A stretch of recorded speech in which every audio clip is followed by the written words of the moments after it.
Assalamualaikum warahmatullahi wabarakatuh. Selamat malam, selamat datang di presentasi Data Mining Project dengan judul Penerapan Regresi Linear untuk Prediksi Harga Mobil Bekas Berbasis Dataset Used Cars Price.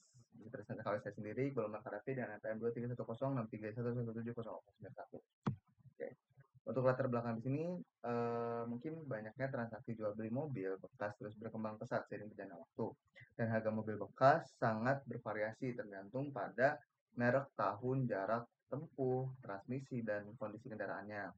Lalu proses penentuan harga seringkali masih dilakukan secara manual dan sering tidak akurat dan tidak objektif dan cenderung subjektif. Gitu. Nah, untuk hal tersebut saya membuat proyek ini untuk memenuhi syarat UTS data mining dan juga ingin menjelaskan model yang dapat memprediksi harga mobil dengan algoritma regresi linear. Algoritma ini mungkin diharapkan dapat menentukan harga lebih akurat dan otomatis serta objektif gitu. Dan juga regresi linear dipilih karena algoritma ini membangun model prediksi harga mobil bekas berdasarkan fitur-fitur utama dari kendaraannya. Nah, lanjut ke problem and objectivities. Di sini ada problem statement.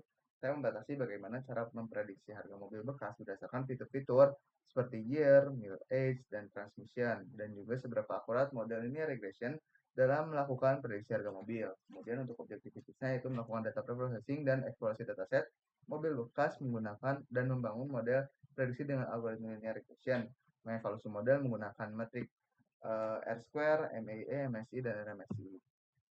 Untuk dataset sendiri di sini saya menggunakan dataset used car price ya dari Kang Farel selaku Aslab. Dan ini untuk informasi umum datasetnya kita lihat ada 13 baris ya dari baris 0 dan sampai 12. Di sini mungkin tidak dapat saya sebutkan satu-satu.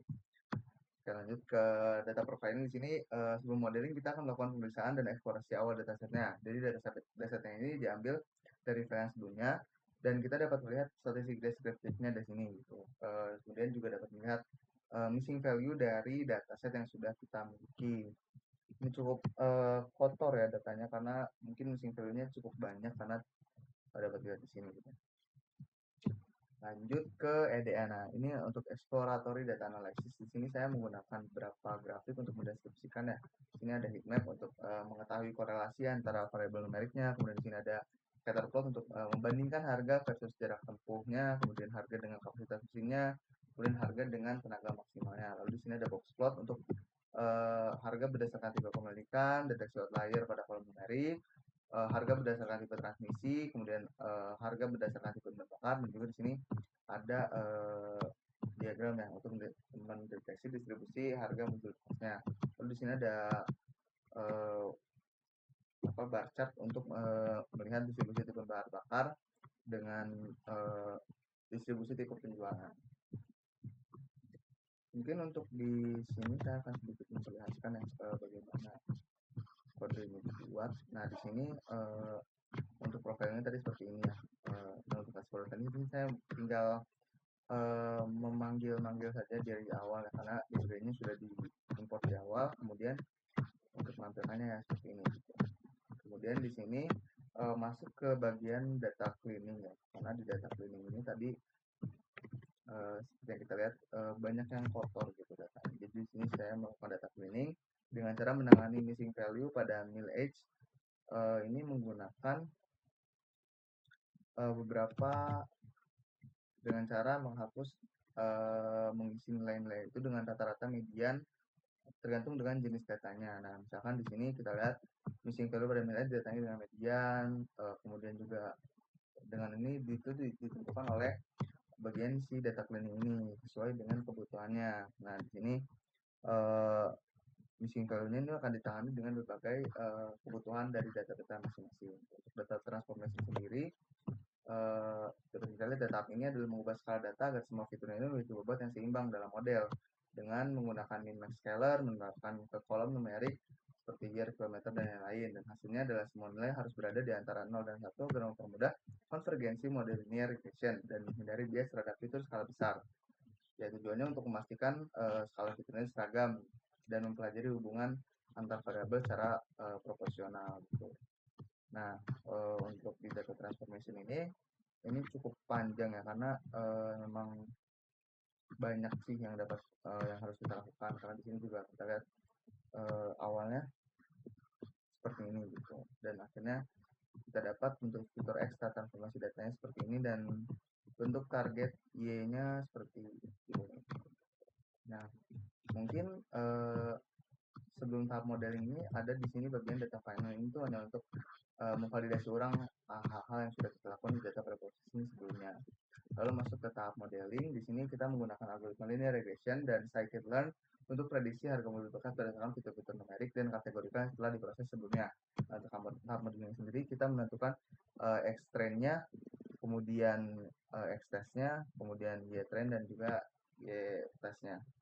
Ini model regressionnya kita latih sedemikian rupa dengan berbagai ketentuan seperti kita split dulu datanya menjadi data testnya di sini 0,2 itu sekitar 20% dan random state-nya ini 42. Nah, ini untuk bagian-bagian di modelnya karena di sini kita menggunakan model regresi linear dengan ketentuan dan rumus yang sudah ditentukan.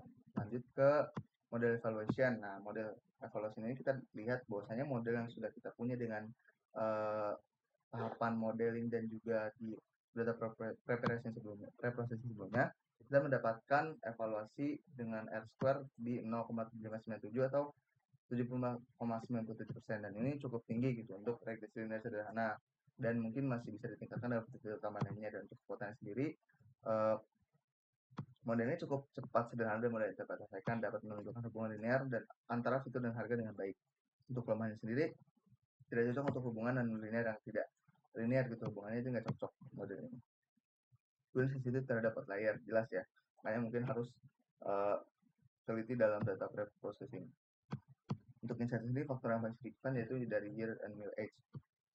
Ini cocok untuk model baseline prediksi harga mobil bekas. Nah, untuk model bekas di sini kita lihat dari visualisasi ini saja, mungkin model ini sudah cukup baik karena tidak terlalu banyak titik-titik yang jauh dari garis. Kemudian untuk kesimpulannya yang terakhir itu sudah jelas di sini cukup baik dengan prediksi 70%. Kemudian juga yang berpengaruh besar terhadap prediksi ini yang pertama ya tahun produksi gitu, dan didapat bahwasanya mobil yang lebih baru tuh cenderung harganya lebih tinggi. Kemudian menariknya konsumsi BBM ini, kalau efisiensinya bahan bakar lebih tinggi meningkatkan daya jualnya gitu. Kemudian transmisinya kalau mobil otomatis itu lebih memiliki, cenderung memiliki harga yang lebih tinggi dibanding mobil manual. Dan ini juga proses yang kita lakukan itu mencakup cleaning, encoding, scaling, dan juga loop transformation. Ini terbukti cukup efektif dalam meningkatkan kualitas input model dan menstabilkan hasil regresi. Dan saya rasa model ini sudah cukup layak dijadikan baseline model dasar untuk menjadi acuan sebelum dilakukan pengembangan dan algoritma lain. Mungkin untuk meningkatkan akurasinya dapat ditambahkan algoritma lain. Kemudian hasil prediksi model cenderung konsisten pada data uji dan tidak mengandung overfitting. Mungkin cukup sekian ya kesimpulan, dan ini lampiran untuk project collab yang sudah saya buat. Lalu mungkin cukup sekian yang dapat saya sampaikan. Terima kasih. Assalamualaikum warahmatullahi wabarakatuh.